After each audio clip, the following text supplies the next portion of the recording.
દશરથ ગામમાં ખાનગી શોરૂમમાં ગાડીઓના વોશિંગ કામ કરતા યુવાનની હત્યાથી મચી ચકચાર. અજાણ્યા શખ્સોએ હત્યા કરી હોવાની પ્રાથમિક આશંકા વ્યક્ત કરાઈ.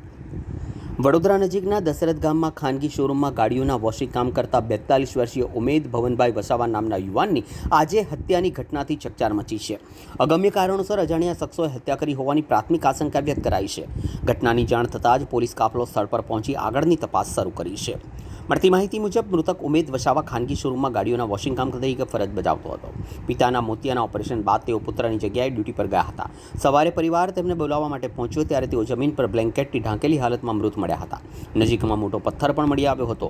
બ્લેન્કેટ હટાવતા જ લોહીલુહાણ હાલત જોઈ પરિવાર સ્તબ્ધ બની ગયો. ઘટનાની જાણ થતાં જ ગ્રામજનોના ટોળા ઉમટી પડ્યા. પોલીસે તપાસ હાથ ધરી છે. આ બનાવ બનતા પહેલા મૃતકના બહેનને ફોન પર જાણ કરવામાં આવી હતી. નાના ભાઈના નામથી મૃતકના બહેનને ફોન કરવામાં આવ્યો હતો અને જણાવવામાં આવ્યું હતું ઉમેદને કોઈએ પથ્થર મારીને મારી નાખ્યો છે.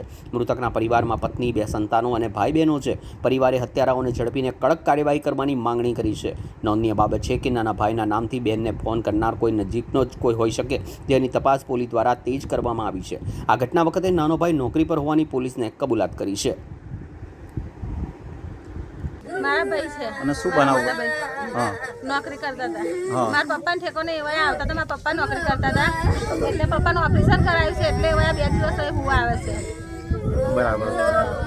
એવું કહેવાય કે તમને કોઈ ફોન કરીને જાણ કરી હતી? હા, મારતા મને પહેલા? કોઈ ફોન કરીને જાણ કરી તો એવું કીધું કે તું જલ્દી આવી, ટીનાભાઈને કોકે મારી નાખ્યા છે અને માથું બાથું બધું ચીબી નાખ્યું છે અને હું સૂર્ય બોલું છું એટલું કીધું મને. મારા નાના ભાઈનું નામ આવ્યું. એવું છે. હો, પછી એનો ફોન જ કાપી નાખ્યો.